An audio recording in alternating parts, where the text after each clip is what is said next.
What's up, everybody? I am Julia Jessie with Converge Media, here, your co-host for Clapback Culture. And I'm with my sidekick, my ace boom coon, my homeboy, Mike Davis of the South Seattle Emerald. What's up, Mike? Hey, Julia. Oh, that's a little dry. Hey, Julia. Hey, it was a long day. It was definitely a long day, but this is my favorite part of the week, so I'm happy to be here. Good. Well, I'm glad this is your favorite part of the week. I've been looking forward to the show all week. It's been a crazy, hectic week. The life of an entrepreneur. What can I say? But you know what? I'm glad to be in the house. I'm glad to be here with all of our fans. Thank you for tuning in to Clapback Culture. And I, want to give a special thank you, Mike, to Andrew Vroom. I see you in the comments already, brother. Shout out to you, homie, for always showing up and showing love and making charitable donations, contributing to the show. Your support is, it's everything. Everybody who supports this show, just coming in and watching, viewing, commenting, sharing your opinions, thoughts, like we love it. We appreciate it. And you make us come back every week to do more. So hopefully we'll give you guys a good show. We got a lot in the works. What do we got up, Mike? Let me see. A lot going on. We got a lot going on. We're definitely going to clap back at a few things. ESPN fires Paul Pierce, you guys. Maybe a little bit of his fault. We'll dive deep into that. We're going to talk about the U.S. maybe considering boycotting the 2022 Beijing Olympics. There's probably some tea and shade involved in there, Mike. Derek Chauvin, this week's recap of the trial, and I call gaslighting. Joe Biden taking action on gun control. Finally. Yeah, lots of action though. Yeah, we're gonna dive deep into that. And of course, we're gonna do a clap back on how we feel about the possible need for vaccine passports. I think, Mike, you'll have a lot of good commentary for that. It's an interesting topic. And if we have time, we're going to talk about how the little homie is snitching. We're going to recap what's going on with Mike Gates on his requested pardon from Donald Trump. I mean, we might as well just dive right into these things. So, Paul Pierce, first thing on the menu. ESPN ended its working relationship with Paul Pierce on Monday. So, according to the New York Post, Paul Pierce dropped we know for a fact that he dropped the IG live stream. And that was likely the breaking point for ESPN. Well, it should be noted that ESPN is also owned by the Walt Disney Company, which is a family-owned company. Yeah. So let's go ahead. We got a clip. We'll watch the clip and come back and have a chat. So he, according to reports, ESPN and Pierce have agreed to part ways. And according to the New York Post, their sources say that one of the big reasons why they decided to move on from Paul Pierce, an NBA analyst on their network, is because he chose to put the videos out on his own. If he had been filmed doing the exact same things on his own and they became viral, hey, it is what it is. You're on your private time. But because he willingly put them out, they said that enough is enough and you got to go. Let's not let. My initial take, I thought it was an accident initially. But I thought when it was first put out. Okay, you guys, sorry about that. Some weird audio. Anyway, I think we just roll without the clip, Mike, and we just can kind of chop it up. Basically, Paul Pierce dropped in a video on his IG live. He is in California. It looks like he might be like doing poker or something like that. Yes. He's doing poker. He's smoking some weed, and he's got some strippers in the background. And yeah, they wasn't really feeling that. Mike, you're this is your people's. You're a hooper. You know what I'm saying? You're a male. Yeah. And to be honest, I am gonna want your perspective because I really want to hear a female perspective on this issue. But I think one thing that jumps out at me is he didn't break the law. Like nothing that he did was illegal. It's reported that it was a poker game. There were some dancers. There was a substance being smoked. There were drinks that were being drank. We don't know what's what because nothing had labels on it. But what we will say is that Disney decided to part ways, not because the video went public. They parted ways specifically because Paul Pierce decided to share the video himself. And the Disney Corporation doesn't stand by that conduct. And it's a tough pill to swallow. I mean, I do understand that it's a family company, but everything that he did was within the law. Like there was no law breaking here. So it's just hard for me to parse through what specifically he did that would cause him to lose his job. Well, I think you made the point already that Paul made the decision to post the video on his own, and therefore ESPN made the decision that they no longer wanted to be in relationship with Paul Pierce. And I think it's important that while it's not against the law, it's probably most likely against policy. And so I look at him and I'm like, okay, you're a 43-year-old, single guy. It's kind of corny. Like, who put the battery in your back to like have you post this on IG? I think what happened is I smell a little bit of a YOLO moment. I think he was already getting ready to part ways with ESPN and Chuck the Deuces. Kind of a corny exit to kind of publicize these things. However, I'm not in disagreement with the things that he was participating in. He's old enough to drink. It's legal to smoke marijuana in the state of California. I'm sure the girls were paid handsomely there for their services. I don't see there being anything wrong with surrounding yourself by beautiful women who want to give you back massages, which is also a big thing at poker houses. There's girls there who are paid to give you massages while you're at the table. So while I don't have any, I don't really mind what he did. I think it's kind of corny that that's the way that he decided to make the exit. And I believe that it's going to possibly have a impact or follow him onto his next journey in career. So, it's why Mike Davis doesn't have social media, you guys, because he doesn't want a track record. And, and rightfully so, because these things, they will follow you. Yeah, putting it live was a bad idea. You could do whatever you do. I mean, he's a retired NBA player. He's a Hall of Famer. It didn't shock anyone that he would have a poker game in his home with exotic dancers. That doesn't shock us. What shocked us is the fact that he decided to go on live. Why? Like, keep your private life private. So, yeah. I do have a question for you, though, Julia. I'm feeling that hat. That hat's looking nice. Looking real brand new. Okay. Oh, well, since you like it, let me do a quick shameless plug. My homegirl is actually a designer. Talia Addy, TaliaAddie. You guys can find her on Instagram. You can find her at taliaaddy.com. This hat is super fire. Like, one of her things is classic. So she got a lot of tees, a lot of everything on it. And it's actually a little snapback. I don't know if you can see it. Can you see that, Mike? Oh yeah, we can see that. Adding on the back. Yeah, she's got some fire pieces. So for men and women. So shameless plug, taliaaddy.com. Y'all pull up, support Black businesses. That's what's up. So yeah, I think we can wrap up with Paul Pierce. Yeah. You know, I'm excited to see what he's gonna do next. I mean, oh yeah, he'll be back.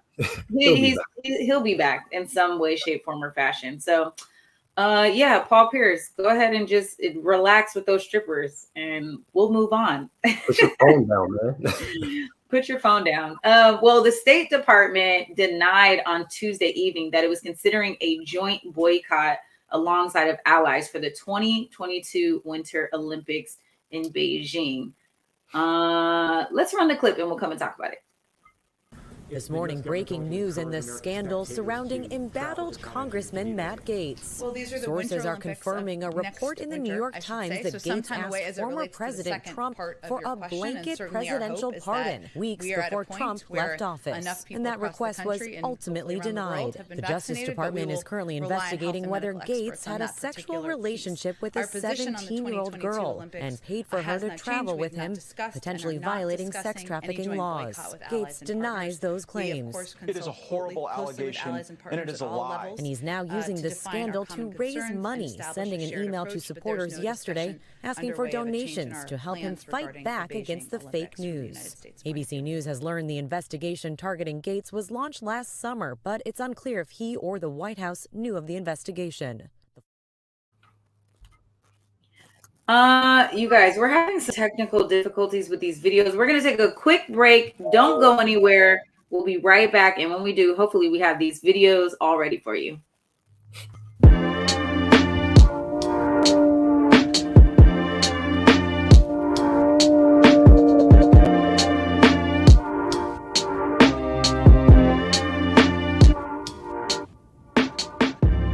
Converge Media produces culturally relevant content for Black and urban audiences. Our coverage is raw, transparent, and objective, praised by community leaders, government officials, and residents.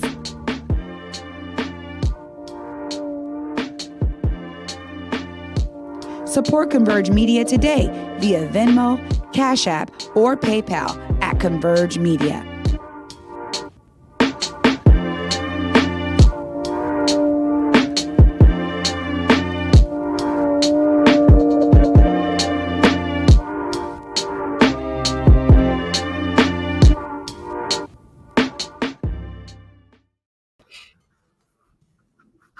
All right. We are back, you guys. So look, this show, you know, we're human and we're having some double audio, but not to worry. We're going to kind of do some stuff on the fly, which even makes the show a lot better. So if you're able to, whenever you're ready, I just dropped a link. If you want to try to play that, that's going to be our clip for the Olympics. So whenever you're ready to play that, you just let us know. But in the meantime, in between time, we're basically going to talk about it. So basically what happened, Mike, is that department spokesman Ned Price dropped the T, saying that they had initially suggested that a boycott for the Olympic Games was among possibilities in addressing China's human rights abuses. Now, I don't know about you, Mike, but I think it's pretty corny I keep saying corny.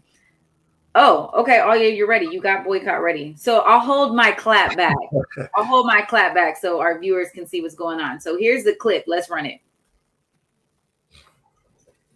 Is the U.S. government going to encourage American spectators to travel to China to view those games? Well, these are the Winter Olympics of next winter, I should say. So some time away as it relates to the second part of your question. And certainly our hope is that we are at a point where enough people across the country and hopefully around the world have been vaccinated, but we will rely on health and medical experts on that particular piece. Our position on the 2022 Olympics has not changed. We have not discussed and are not discussing any joint boycott with allies and partners. We, of course, consult closely with allies and partners at all levels to define our common concerns and establish a shared approach, but there's no discussion underway of a change in our plans regarding the Beijing Olympics from the United States point of view.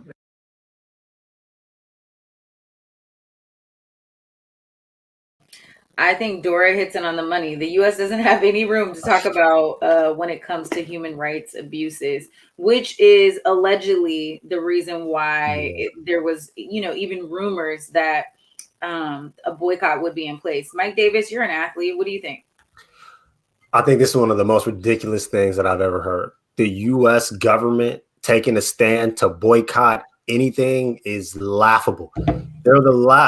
Not the U.S. government. If individual athletes decided to take a stand, fine, okay, I get it. But the U.S. government has no room to take any type of stand against human rights violations when we see humans having their rights violated every day in this country, a lot of it perpetuated by the government itself. So I just hate the idea of trying to finger wag at China for doing something that we do here all the time.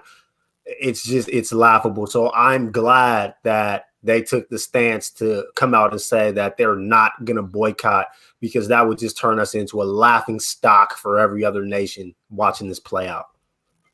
I could not agree with you more. I think it puts us in a vulnerable position. But I also think that it's important that we don't mix sports and politics. We have such a, in this moment right now, we're always politicizing everything. And it just seems crazy that we're literally politicizing even now the Olympics. And I don't think it has anything to do about the abuses of China or the things that are going on in China. It has everything to do with, we've had a very tainted last 4 years with the country of China. Right. And, we're trying to repair and rebuild those relationships. I think the best thing is to go in like Jesse Owens and sweep. Okay. Let's get in there like how Jesse Owens did back in the day. I think that was in the Soviet Union during the war. And he went in and swept the game. So let's just go ahead and sweep the games. I mean, what do you guys think? Drop below in the comments, what you guys think about all of this. I want to hear from y'all. I'm not a super big fan of the Olympics. Like, I'll watch them every now and again, but I don't really be glued in like that. So I could really care less if we boycott or not. But I hope that for the sake of these athletes who have been training, and probably training even more so since COVID, that they get their opportunity shot. I agree with that. And it's the government piece. That's the piece that rubs me wrong, is that this isn't driven by the athletes themselves. This is something that the U.S. government has decided. And before they make that type of decision, I think they should look in the mirror. Very well. So moving on, you guys. I know Dora said that she watched the Derek Chauvin trial today. It's been pretty this week, rather. It's been emotional. Did anyone watch? Has anyone been watching the trial? It's been actually more difficult to watch. It's not as exciting because it's, really expert with witness testimony. There is a lot of jargon and things like that. I mean, it's just a lot. It's really high level stuff at this point. However, this week, the defense attorney for Derek Chauvin basically tried to make the allegation or I don't even want to say allegation. What should I say? Dr. Jackson, what's the word? He is planting a seed for the jury that George Floyd says on tape, "I ate too many drugs," as the police officers are taking him out of the vehicle and dragging him onto the ground. Now, if you listen to the tape, you can't really hear anything he's saying. So we have a clip that's going to talk about that day in trial to give you guys a little bit more context. When we come back, we'll chop it up and make sure you got, oh, sorry, Alia. Go ahead. We're ready. Philip Hamilton for more analysis here. Philip, what did you make of the dispute over whether Floyd said, "I ate too many drugs" or "I ain't doing no drugs"? We know that he had drugs in his system, so why the focus on what he said there? Well, in many respects, it is upon the defense at this point to try to cut into the prosecution's burden. And one of the ways, I think, for all of the arguments that they've proffered in this case, one of the more credible ones, at least, is the issue of causation. So to the extent that the defense can highlight the fact that it wasn't necessarily Officer Chauvin's knee that caused the asphyxiation that killed Mr. Floyd, but rather some combination of other factors that, even outside of the pressure of Officer Chauvin's knee, resulted and or caused the death of Mr. Floyd. And so to the extent that the focus then became on, is there a concession that Mr. Floyd is saying that he ate too many drugs? Well, then in that moment, it can potentially help undercut some of the testimony that was provided by paramedics last week, who in a sense testified that upon arriving to the scene, Mr. Floyd was essentially having no pulse and that essentially he was dead upon their arrival.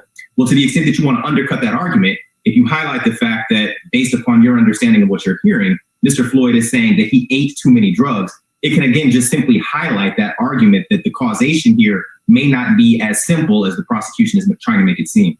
Now, we also heard a lot of questions about the exact position of Chauvin's knees on Floyd's body and whether his left knee was on the side of the neck, the base of the neck, the shoulder. How effective was that questioning? You know, I think it is effective most particularly in the sense that when you're talking about the pressure and what ultimately could cause the asphyxiation, clearly the positioning of the knee is going to be, quite critical for the prosecution. And to the extent that they know that they're dealing with these undercutting arguments from the defense, in that, potentially it wasn't Chauvin's knee that caused the asphyxiation, but again, it was actually some other cause of death just altogether that caused Mr. Floyd's death.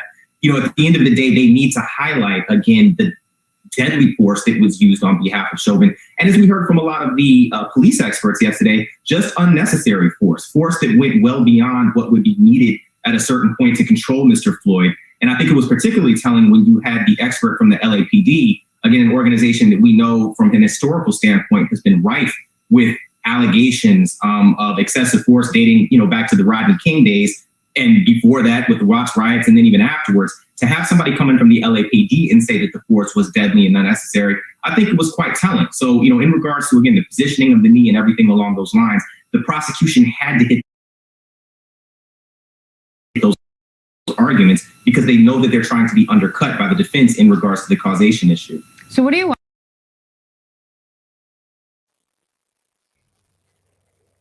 All right. So heavy stuff, high level stuff. Basically, attorney Eric Nelson didn't get the clear confirmation he was seeking in court, but he may have planted a seed for jurors to sow reasonable doubt about the prosecution's case against Derek Chauvin. Mike Davis, what's your thoughts?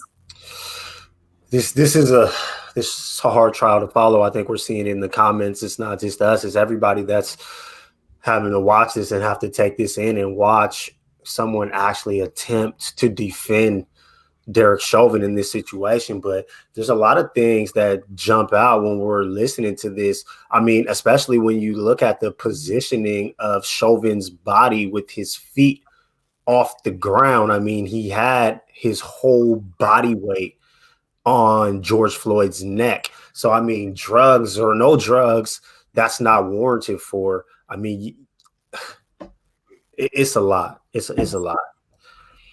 It is a lot, and I honestly think this is gaslighting at its finest. Like, why are we sitting here having a month-long trial to determine the facts when we know that clearly we watched a murder take place on video? This is a modern day lynching in broad daylight in front of kids. Derek Chauvin is getting this day in court when Black men never get that chance. And for lesser freaking crimes, they're pushing, to Black men favorable, unfavorable deals and having them plead out guilty without ever getting their day in court. But this is what due process is. So I think it's gaslighting. I think we are absolutely being manipulated. And what we're seeing come out, a lot of people in the comments are bringing up things that I didn't even think of. Dora is talking about, what do you make of the defense implying he was doing drugs rectally? I think they're trying to assassinate his character. Absolutely. You're saying, his knee is connected to the rest of his body. Exactly. I mean, we saw a 8-minute, 46-second, almost 9-minute video in court of someone putting his knee on his neck. And I just think it's crazy that we're giving Derek Chauvin so much room for error, that the defense attorney is planting this seed to saying, that he said you ate too many drugs, when another thing that was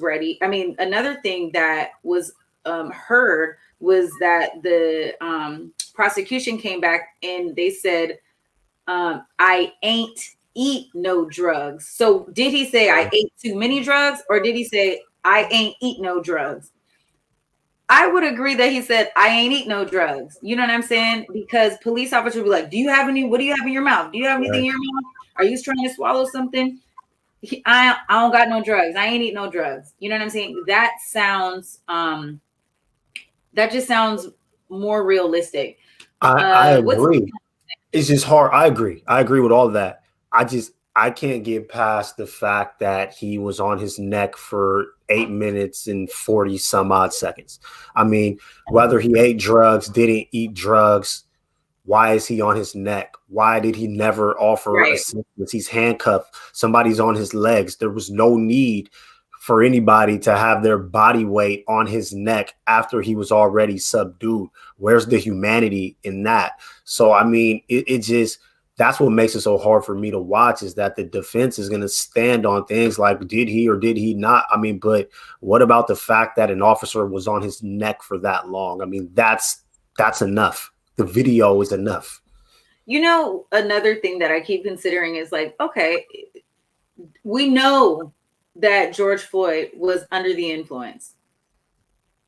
If we know, if the officers knew he was under the influence, and that the combination of methamphetamines, fentanyl, and being excited, as well as scared, as well as being physically asphyxiated, can lead to death and harm, why is it that no medical attention, no action was taking place? I mean, I don't think the fact that George Floyd was addicted to opioids, because that's what happens when you're an addict, you're addicted. You think he wants to be addicted to opioids? You think that's the choice that he made? No, that's not a choice. He had chronic pain and fell into addiction like so many millions of Americans.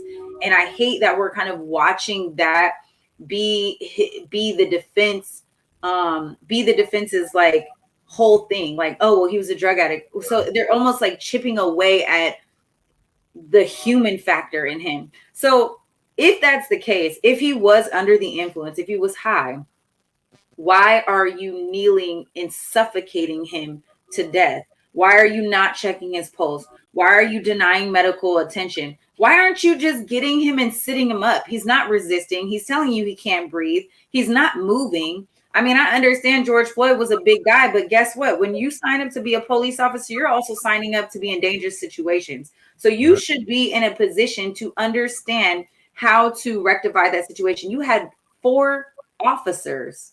You had 4 people to take down one guy who's known to be a big teddy bear. He said, you know what? Y'all win. Y'all win. I'm not going to even fight you no more. Y'all win. You had dozens of people telling you, get up, make a change, and there just was no shift. Again, this is gaslighting at its finest. They're trying to paint those people as an angry mob, even at that. And that's another piece that I just don't understand. People that were pleading for his life are being painted as some angry mob. It's modern day lynching, Mike Davis, right in front of the eyes of babes. I mean, a 9-year-old little girl, 3 17-year-old girls, 18 and 19-year-old teenage boys. That is who is outside. That is who this angry mob was, where the police felt that they needed to whisk him away and we couldn't do anything. So whatever. I mean, I can't believe that we're offering this guy 4 weeks of trial. Again, due process, womp, womp, womp. Yeah, Dominique Moore, she says, funny how opioids is a crisis for some and still a choice for others. Well said, Damo. I mean, that kind of just sums it up. On the money. That's right, on the money. Well, I think Joe Biden was also on the money today in that he unveiled an initial set of executive actions on gun control today. Bravo, Joe Biden, including new investments in intervention programs in violence-prone communities. He's also directing his administration to tighten restrictions on ghost guns, on so-called ghost guns. We'll talk about more about that. And pistols, stabilizing braces that allow weapons to be used more accurately. Let's go ahead and play that clip. And today I'm announcing several initial steps my administration is taking to curb this epidemic of gun violence. Much more need to be done, but the first, want to rein in the proliferation of so-called ghost guns. These are guns that are homemade, built from a kit, that include directions on how to finish the firearm. You can go buy the kit. They have no serial numbers. So when they show up at a crime scene, they can't be traced. And the buyers aren't required to pass a background check to buy the kit. You know, I want to see these kits treated as firearms under the Gun Control Act, which is going to require that the seller and manufacturers make the key parts with serial numbers. The second action we're going to take, back in the year 2000, the Bureau of Alcohol, Tobacco, and Firearms released a report on its investigations of firearms trafficking in America. The report was of pivotal value. It was an important tool for policymakers when I was in the Senate and beyond, at all levels, to stop firearms from being illegally diverted into dangerous hands. Today, with online sales and ghost guns, times and trafficking methods have changed, and we have to adjust. We also have to ask the Justice Department to release a new annual report. This report will better help policymakers address firearms trafficking as it is today, not what it was yesterday. The third change, we want to treat pistols modified with stabilizing braces with the seriousness they deserve. These modifications to firearms that make them more lethal should be subject to the National Firearms Act. The National Firearms Act requires that a potential owner pay $200 fee and submit their name and other identifying information to the Justice Department, just as they would if they went out and purchased a silencer for a gun. Fourthly, during my campaign for president, I wanted to make it easier for states to adopt extreme risk protection order laws. They're also called red flag laws, which everybody in this lawn knows, but many people listening do not know. These laws allow a police or family member to petition a court in their jurisdiction and say, I want you to temporarily remove from the following people any firearm they may possess because they're a danger and a crisis. They're presenting a danger to themselves and to others. Additionally, we recognize that cities across the country are experiencing historic spikes in homicides, as the law enforcement can tell you. The violence is hitting Black and brown communities the hardest. Homicide is the leading cause of death of Black boys and men ages 15 to 34. Gun violence in America, for those of you who think of this from an economic standpoint listening to me, estimated to cost the nation $280 billion, let me say it again, $280 billion a year.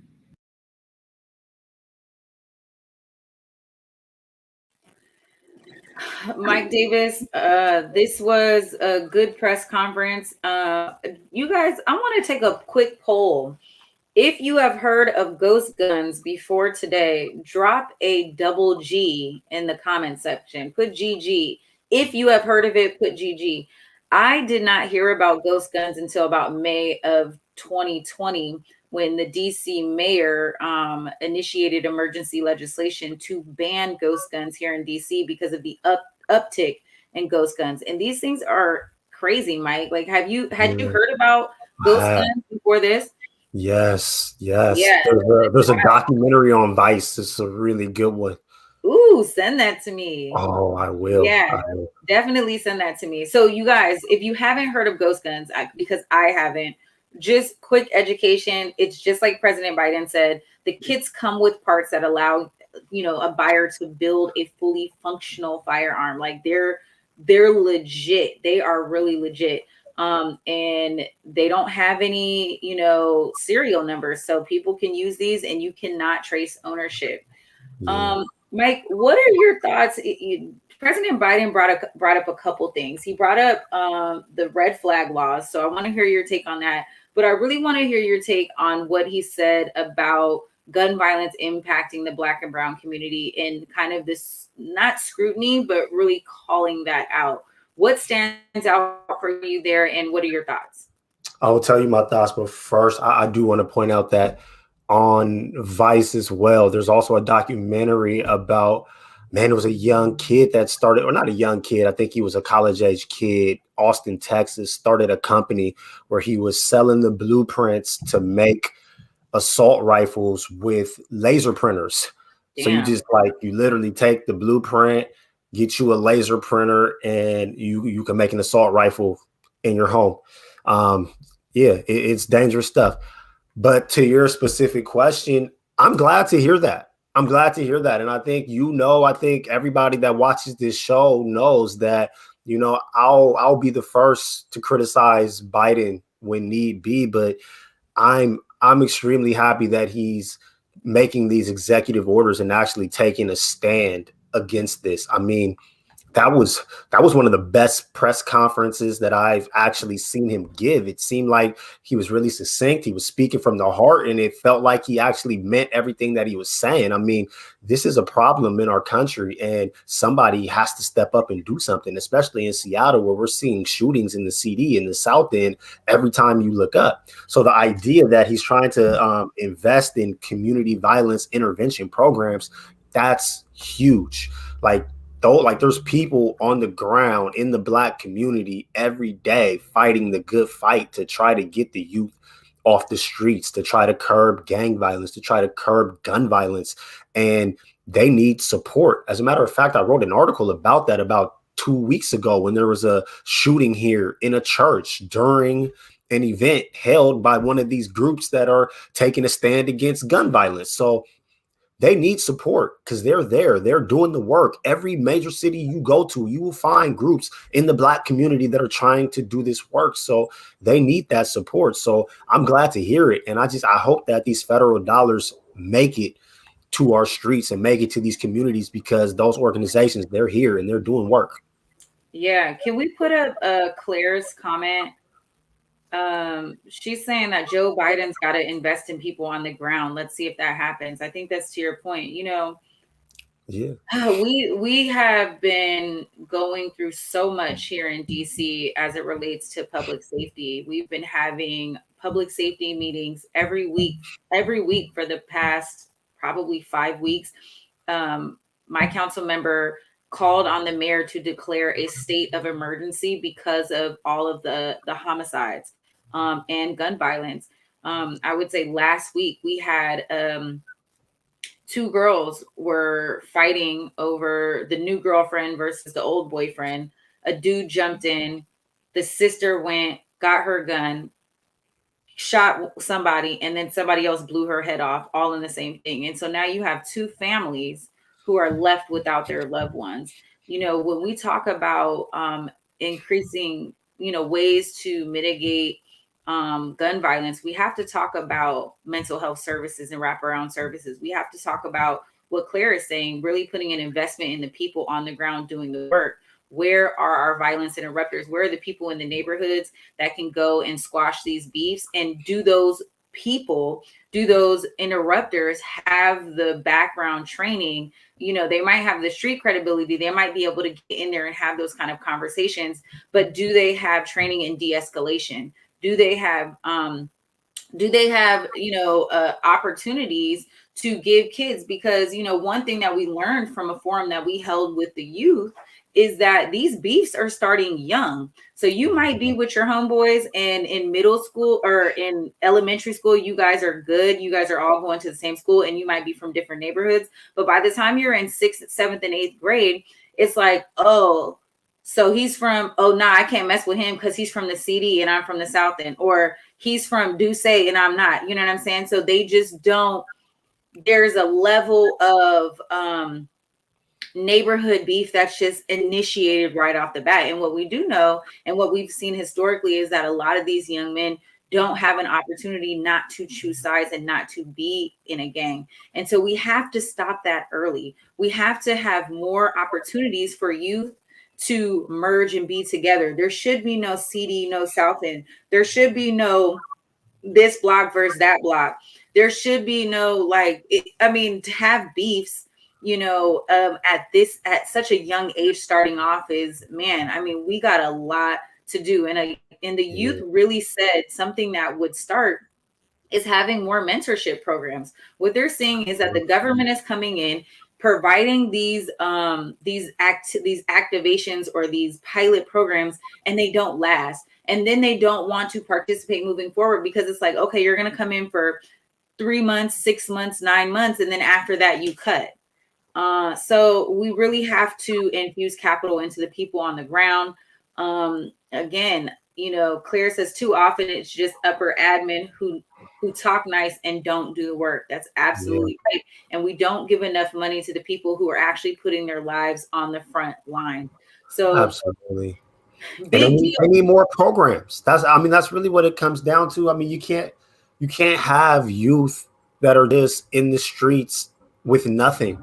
Like you need after school programs, you need before school programs, you need mentorship programs, you need training, you need the arts, you need sports, youth need all of these things. They need support. They need support with their mental health. Youth now need more mental health support than youth ever have. So we need funding to really have those things happen. And when we're looking at budgets in a lot of these large municipalities, I mean, that's what's leading people to say to defund the police. But on the other hand, man, our kids are killing each other. We need somebody on the ground that can stop our youth from killing each other. So I think it's everything. I honestly think it's everything. I don't think that this is a time to defund anything. This is a time where we need more funding for everything that's happening.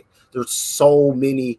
We need everything. Everybody has to work together. Yes, Mama Walden. We also need parents. But I mean, we have a whole class right now of working poor. We got parents who are working 2 jobs, 3 jobs, and still don't have enough money for ends to meet. And it's hard. What I say about parents needing to do their job. I agree with that. I think another thing that we found out in these community conversations is that parents are scared of their kids. When they find out that their child is violent and they're toting guns and they're the ones that's interrupting the community and causing the violence, they're scared to go up against their kids. These kids who are out killing people, especially here in DC, they don't give, bruh. When I say they're going at it with their parents, they're calling them all types of B's, MFers, this and that. I ain't going like that. What you gonna do? Bucking at their parents, say something, you know what I'm saying? So we need to do something to also support the parents, one, that are afraid of their kids, 2, that are too young and too ignorant, who don't know how to be a parent. We need to implement some type of parental training courses. We need to have more family days. You know what I'm saying? The programs that we had as kids, Mike, we always chop it up about late night. There ain't no more late night. That was defunded by the time I even graduated out of high school in 2006. So there is no more late night. Even at the recreation center, they push these kids to hurry up and leave. There's just no place for kids to be kids. And now with the onslaught of social media, these beefs are getting more out of control because these kids have an opportunity to text each other, to do subliminal tweets, subliminal messages, and it just goes on and on and on and on. It's a lot of issues. It's a lot of social issues. And I'm not even trying to just bring this conversation right to Seattle. But another thing that we see in Seattle is, there's a lot of homeless encampments in parks in our neighborhoods in particular. Yeah. So, where are the kids supposed to go when it's COVID and you can't have your community center open and you got this wide open park, but you got an encampment there? Your kids can't be there. So the city really, we need to fund everything, man. We need social services and we need them for everyone. So, and I don't know where the money's going to come from. That's not my job, but I'm observing it, and I'm a citizen, and I'm watching all of these things play out. We need more resources in the community. That's really what it comes down to. We definitely need more resources, and we need to have more conversations with youth to say what they need and what they want to see, and we need to put those kids into leadership positions. You know, when I was coming up, Kun Love, Shakundi, Omari's brother, he was putting us all on with C-Spot, and he was holding C-Spot down and still working a full-time job and still being a father and a husband and a community leader. But he was doing things to put young people in position and finding and carving out ways to make those things happen. So we need to reach back out and get closer to those grassroots organizations, have them come into the school. We don't need to reinvent the wheel, but we need to have the people who are already having those programs, like my homegirl Dominique Moore, you know what I'm saying, who has Life Reign, a nonprofit organization that can, you know, strategically work with youth and providing, you know, different resources to the youth. It's very important that we give funding and give a platform to those organizations to be able to work with these kids, and we need to track it, right? So if you're getting, by the time you get into middle school, we should be following you from middle school all the way to high school. So, I mean, we could talk about this all night. Yeah. Maybe we should have clapped back at this tonight. You know? Definitely. Shout out to everybody out there working with the youth, though. I know it's a lot of y'all. I got a lot of Parks and Rec connections. I know Late Night will be back soon. Shout out to y'all. We know it's hard, but you got to keep fighting that fight. Yeah, man. And stick in there with your youth. Call them, text them. Follow them on social media, see what they're up to. I cannot encourage you more to follow your kids on social media. If there should be no way that you don't see what they're tweeting, what they're posting on IG. I mean, the kids are on IG. They're also on Twitter too. So you need to see what accounts that's on, what their spam account is, track them, see who they're talking to, see who they're in relationship with, because they're having those conversations online. But look, y'all, we could spend all day on this. We're going to take a break. And when we come back, we want to talk about the controversy around vaccine passports. We're going to take a break. We'll see you soon.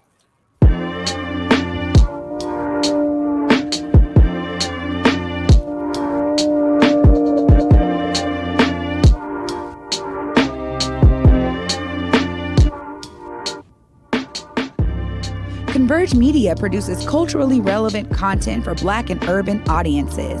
Our coverage is raw, transparent, and objective, praised by community leaders, government officials, and residents.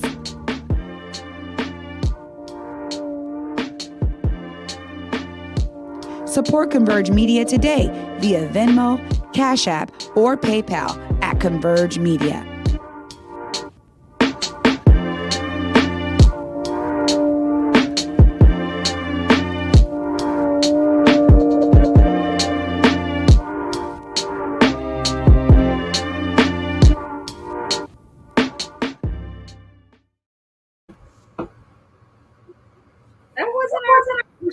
Video. Well, look, you guys, we want to just again thank everybody who financially supports Converge Media. You know, we are fully supported by the people. Please consider making a small charitable donation, big, small, whatever you want to do. Think about it as a subscription. You pay, you know, $9.99 a month for Tidal or Apple Music. Consider making another contribution here on Converge Media to keep us on the airways. So look, Mike Davis, there is a lot of debate about vaccine passports right now. What are they and how will they work? We do have a clip. If you have the clip, we can get that ready to go.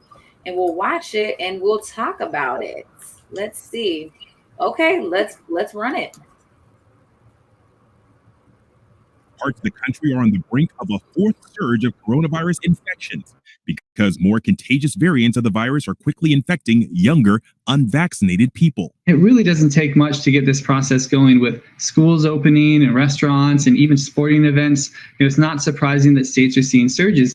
In Michigan, the country's newest epicenter, doctors say 70% of new cases could be from the UK variant. We're seeing a lot more younger adults, middle-aged adults being affected, getting sick and coming in. But as cases rise in 19 states, some governors are moving forward with easing restrictions. California's governor says all capacity limits will be lifted June 15th if hospitalizations and vaccination rates stay on track. But the state's mask mandate will remain in place. The imperative and importance of not letting your guard down, not taking off your masks, maintaining your vigilance, and accessing once your eligibility comes up.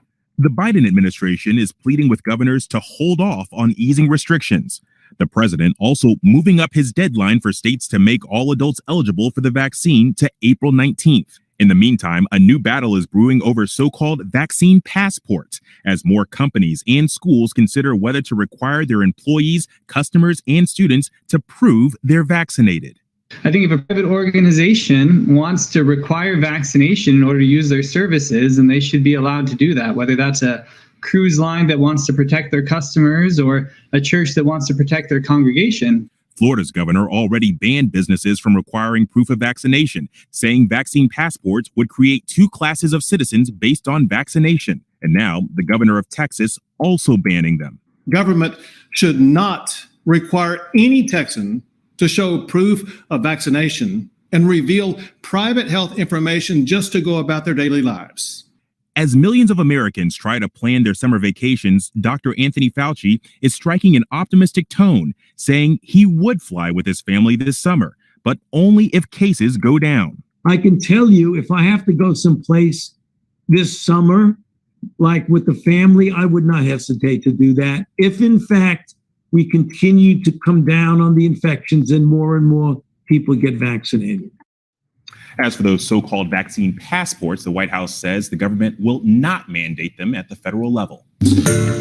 Hi, everyone. George Stephanopoulos here. Thanks for checking out the ABC News YouTube channel. If you'd like to get more videos, show highlights, and watch live event coverage, click on the right over here to subscribe to our channel. And don't forget to download the ABC News app for breaking news alerts. Thanks for watching.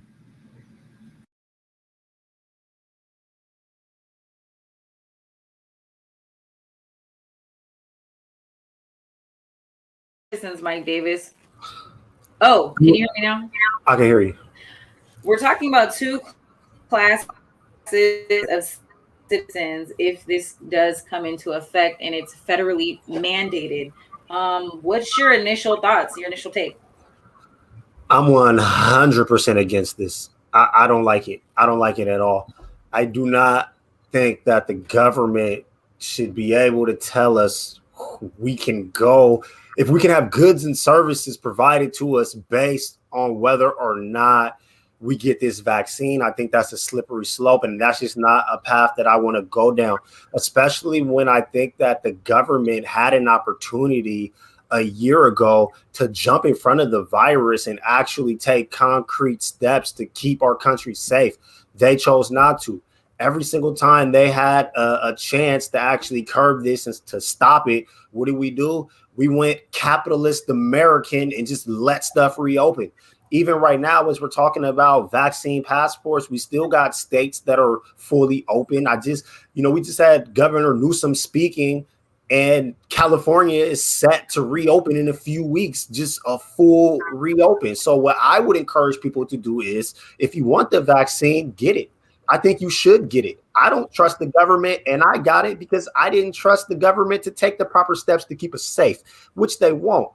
But creating this passport is just another way of having the haves and have-nots, and I don't agree with that.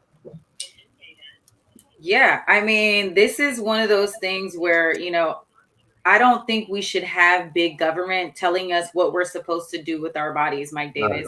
I think if you want to get the vaccine, you should get it. But I also think that businesses should have an opportunity to say whether or not they want to have people. Well, I take that back.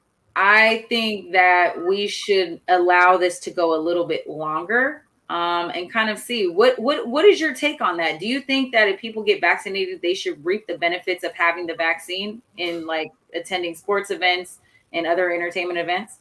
I absolutely don't. I mean, getting a shot, that's medical. So, are we really going to force citizens to show businesses any medical record to get service? Where does it stop? And I don't get a flu shot. I've never gotten a flu shot in my life. I don't ever plan on it. I don't want to be forced to get that. I don't want to be forced to get anything. That being said, we do force kids to get shots to go to school. So, there's that, but not private businesses, not to go to a baseball game. That's ridiculous to me. Yeah. It's intense, man. I think, that this conversation is going to be up for debate. I think there's been a long history, at least the last 4 years, of ripping apart the trust of the American people. How is it that, you have a standing president telling you every single day that Dr. Fauci doesn't know what he's talking about? This should be science. This should be, medicine. People should be having trust in making this decision. And I know way too many people who are not considering getting the vaccine, and they don't want to know what's going to happen to their bodies. On top of the fact that, this is also not a new thing, Mike, right? So getting the yellow fever vaccine, to travel internationally, if other countries want to mandate this, yes, okay, fine. But here in the United States, I don't want to have to show my vaccine passport in order to go into a restaurant. That's just stupid. Me neither. I think the government don't give us mixed messages. If you want to be serious about COVID, then be serious about COVID. We should have had lockdowns. Like, we should have put things in place to actually beat it, but we did not. So don't come on the back end and then try to do vaccine passports like that. It just doesn't make any sense. Yeah, I mean, listen, I know way too many people who are basically just not ready to get the vaccine. There's a lot of argument though that people don't want to go on planes. They don't want to sit next to somebody who hasn't been vaccinated and this, that, and the third. I don't think it's necessary. There's a lot of people who are yeah. There's a lot of people now that are also not scared of COVID-19, who feel like, I've already had it. I got the antibodies. I'm not in a class of people that could die. I'm not really tripping about being a spreader. Or maybe they just aren't going out. They're not going and having these large group functions. They're happy to just be at home. I want people to get vaccinated so that we can get back to a sense of normalcy, of course, like everyone else. But I think it's just, we're stepping into something that we may not be able to come back from as it relates to COVID. Let's give people an opportunity to get vaccinated. Let's not make this a requirement. The flu shot is not a requirement. If you work in a hospital, it's a requirement, but if you're choosing to work in a medical field. What do you guys think in the comments? We're seeing a lot. Let's see what our audience thinks about this, you guys. I mean, open dialogue, open season on this. I gotta give another shout out to Joe Biden. Wow, that's crazy. This is 2 in 1 day. Whoa, 2 in 1 day. I like the idea of trying to make it so that all adults who want to get vaccinated can. And I like that he's trying to make it happen fast, because he's seeing what governors are doing with reopen. So you gotta ramp up the vaccines quick. Mike Davis, that vaccine must be going to your head, giving compliments to Joe Biden. So look, Dora said, did the administration say they were doing it? No. So there's no federal mandate just yet, but there is a lot of conversation being had around it. State legislators are coming out to say we're not doing that. And there's some states that are giving power and control to business owners, to private owners, to say whether or not you can go into Denny's and sit down and eat your food, and you got to show that passport before you come in. I mean, is that okay? Dr. Jackson, is this against the law? Like, what's happening? Chime in. That's a really good question. How is it not against the law? Like, is this, giving out too much private health information? I mean, at this point, do I need to show you that I'm, HIV negative? Like, do I got to show you I'm not pregnant? Like, what's going on here? Listen, there's so much control over my uterus, in government right now, that I just think we can't make anybody do what they don't want to do. However, I do have a question for you. children are required to be vaccinated before they go to school to get certain vaccines. Is this kind of the same thing? It's a tough one. What do you guys think? It's a very tough one. And I think that's the only valid point that I think you can make. But that's for school. And that's the thing. Like, children have to be vaccinated to go to school. They don't have to be vaccinated to go to Chuck E. Cheese. So, like, I do think that there's a very critical distinction there. As a matter of fact, they said that they wanted people to be vaccinated to go visit someone in a hospital. I might be more okay with that than telling me I have to be vaccinated to go to Denny's. Like, there's a difference between those types of institutions. But I'm just uncomfortable with government telling anybody that they have to show anything medical. Yeah, Dominique Moore says she's just not comfortable getting it yet. Leon, the homie Leon, can we put his comment up? He's agreeing with you, Mike. He's just saying, I don't think it's the same. This is everyday stuff. You're absolutely right. Yeah, it is everyday stuff. So, you know, I'm a fully vaccinated person along with Mike. I'm still not against it. I know so many people who are not really interested in getting it just yet. Yes, it is FDA emergency approved, Pfizer, Moderna, and the J&J vaccine emergency approved. We don't know. I don't want to say we don't know much about it, but it is FDA approved. It's on an emergency basis. It is. Yeah. What about HIPAA? Girl, this is the point I was going to make, and we can probably tie a bow on it here. It almost doesn't matter if they make this a requirement, Mike, because it's so easy to get that card. When I got my first dose, I forgot my card, right? I was like, oh, I didn't get it. I was like, can you just give me another one, right? So she gave me another one. They don't make you put your name on it. They're not policing the passport thing. You don't think somebody's going to go in there and start selling vaccine passports? They definitely will. I didn't even show my ID to get my shots. Like, it's not a big deal. It's not a big deal. Well, look, let's tie a bow on this, you guys. When we get some more information on whether or not this thing is going to be passed and become some type of legislation, again, if you feel like you want to be vaccinated, jump out there and go get it. Me and Mike didn't turn into zombies. It made sense for us, but we're both on the side that we don't think it should be policed and mandated and controlled by government at all. So, but I want to talk about this Mike Gaetz story before we close out. I know we're over time, so stick in there with us, you guys. Let's talk a little bit about Matt Gaetz requesting a pardon from Trump. He's snitching, big snitching. Let's if you have the clip, Alia, let's play it.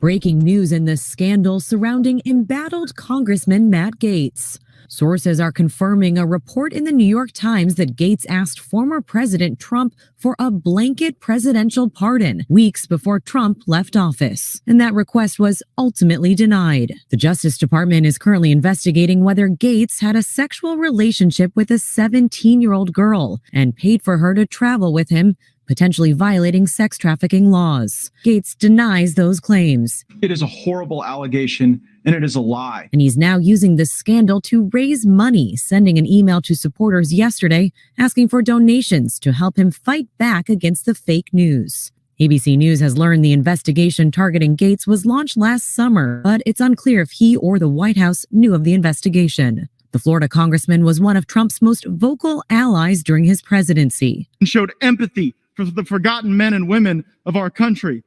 It's why so many people love him so much.